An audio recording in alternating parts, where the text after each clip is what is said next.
Picture चालू करो बे। यार मैं बाहर धूप में बैठी थी और मुझे रियलाइज हुआ कि ये जो लोग बोल रहे हैं कि ऑनलाइन पिटिशन साइन करो, हम लोगों का इस्तीफा लेंगे, यहाँ पे एक्चुअल में लोग हैं जो तपती धूप में 45 डिग्री में लाठियां खा रहे हैं, पानी गिरवा रहे हैं, लड़ रहे हैं, आवाज उठा रहे हैं, और फिर लोग बोलते हैं कि भैया ऑपोजिशन करता क्या है। मैं 5 मिनट बैठी हूँ बाहर, मेरा खून सूख गया है। और जो बेचारे पता नहीं कितने दिनों से कॉन्टिन्यूसली ये काम कर रहे हैं, उनके बारे में तो कोई बात ही नहीं। बट हे, यूथ की वॉइस तो कांग्रेस जनता पार्टी हो गई ना। वो लोग थोड़ी जो एक्चुअली जमीन पे जाके काम कर रहे हैं। जय श्री राम दोस्तों, अगर आपके खून में भी राम भक्ति दौड़ती है तो नीचे कमेंट में जोर से लिखो जय श्री राम। देखता हूँ कितने भाई अभी भी धर्म और देशभक्ति के नशे में चूर हैं। अब देखो भाई, चैनल का नाम तो सस्ते नशे है, लेकिन यहाँ नशा सिर्फ 2 चीजों का मिलता है, ज्ञान का और मनोरंजन का। तो आ जाओ इस मस्त सफर में जहाँ दिमाग खुलेगा, हंसी रुकेगी नहीं, और हाँ, जिसने वीडियो लाइक और चैनल सब्सक्राइब नहीं किया वो अगली बार महंगे नशे की दुनिया में भटकता नजर आएगा। चलो वीडियो शुरू करते हैं। जय श्री राम। जो हमसे टकराएगा चूर चूर हो जाएगा, जो हमसे टकराएगा चूर चूर हो जाएगा। भैया जी भैया, राधे राधे। नमस्कार। आप हनुमान चालीसा का पाठ करते हो? हम करते हैं। सुनाओ हनुमान चालीसा। ओम जयंती मंगला काली भद्र काली कपालिनी दुर्गा शिवा क्षमा धात्री सहा सदा नमोस्तुते। मैया बोलो सीताराम। हम तो जय सियाराम कहते हैं। अच्छा, जय सियाराम मीन सीता एंड राम।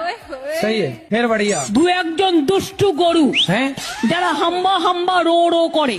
ये बताइए बंगला में ये तुम्बा तुम्बा खम्बा खम्बा का मतलब क्या होता है? हम्बा हम्बा रम्बा रम्बा कम्बा कम्बा बम्बा बम्बा दुम्बा दुम्बा बुम्बा बुम्बा बम्बा बम्बा। बम्बा बम्बा तुम्बा तुम्बा खम्बा खम्बा क्या होता है इसका मतलब? इसका मतलब है बीजेपी हार गया। हाँ। अभी चमका के धमका। Madam Speaker, coming back to the effects of the rupee depreciation, we must realize that part of this depreciation was merely a needed adjustment. Inflation in India has been much higher than in the advanced countries. Therefore, it is natural that there has to be a correction in the exchange rate to account for this difference. To some extent, depreciation can be good for the economy as this will help to increase our export competitiveness and discourage imports. There are many sectors which are regaining competitiveness in export markets as a result of the fall in the exchange rate. Over the next few months, I expect the effects of this to be felt more strongly, both in exports and in the financial position of exporting sectors. This in itself would correct the current account deficit to some extent. 3 lakh crore का कर्जा खत्म करेंगे पंजाब का, और पंजाब के पूरे budget को positive लाएंगे। Not bad, not bad. Now you. जब मोदी जी पूरे देश का 220 लाख करोड़ उतार देंगे, पंजाब भी देश में ही आता है, हमारा भी उतर जाएगा। अच्छी नीयत वाली सरकार। आपको अगर एक वर्ड में पूछूं कि आप उनको वापस क्या देना चाहोगे तो क्या देना चाहोगे? अच्छी नीयत वाली सरकार, साफ नीयत वाली सरकार।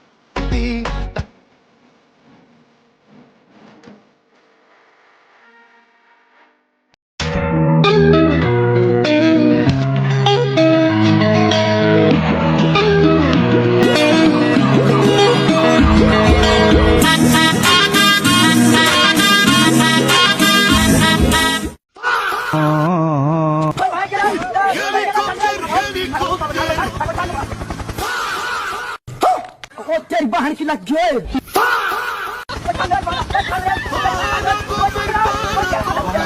अरे मुझे चक्कर आने लग गया। मैं तारी हूँ भाई।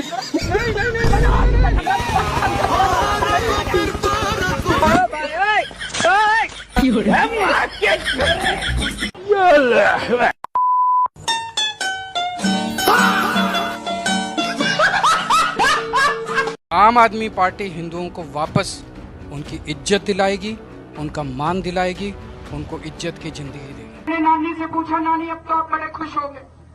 अब तो आपके भगवान राम का मंदिर बनेगा।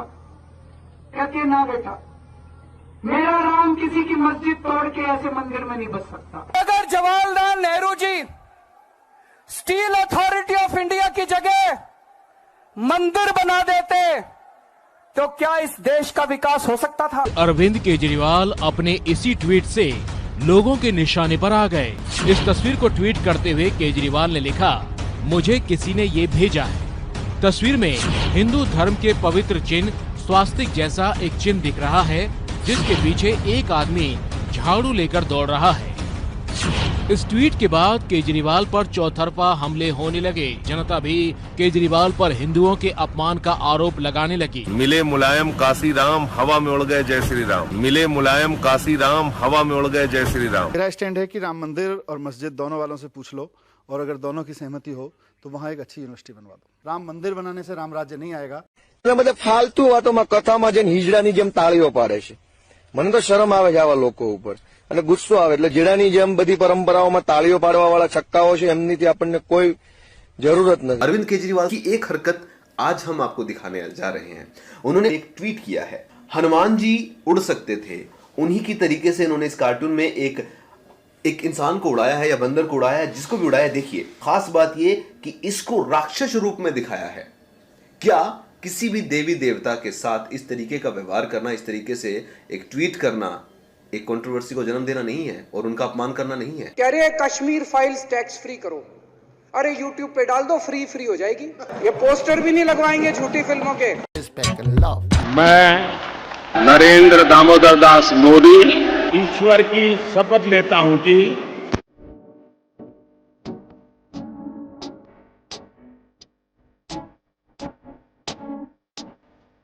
Prime Minister Modi is the boss.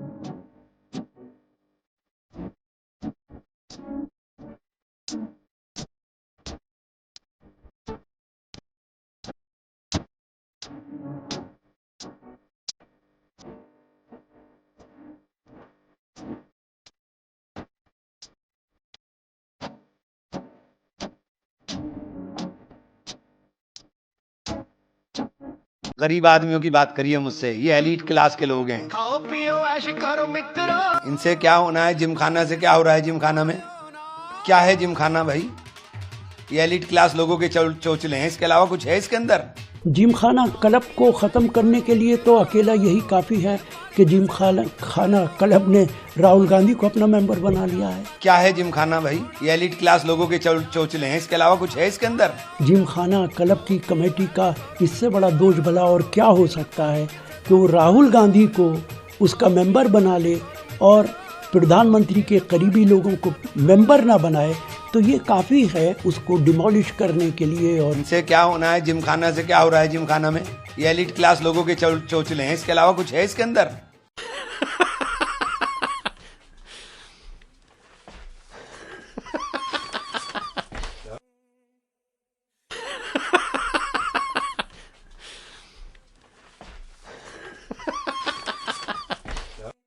आज मैं पूछना चाहती हूँ, जो सेवा तीर्थ है, किसका सेवा तीर्थ है?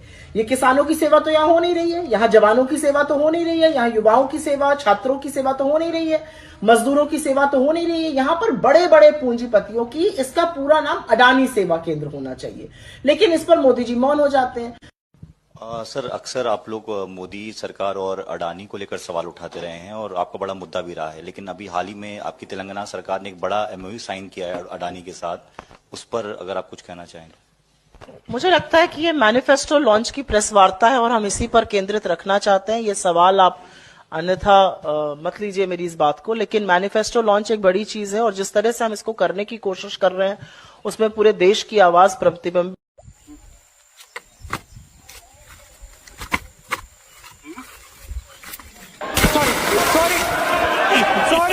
सॉरी पापा आप लोग बार बार मोदी जी को ही क्यों वोट देते हो? क्योंकि हमने कांग्रेस का समय देखा है और ये भी देखा है कि मोदी जी ने इन 12 सालों में क्या क्या किया। अच्छा, ऐसा क्या होता था कांग्रेस के टाइम पे? आओ दिखाता हूँ।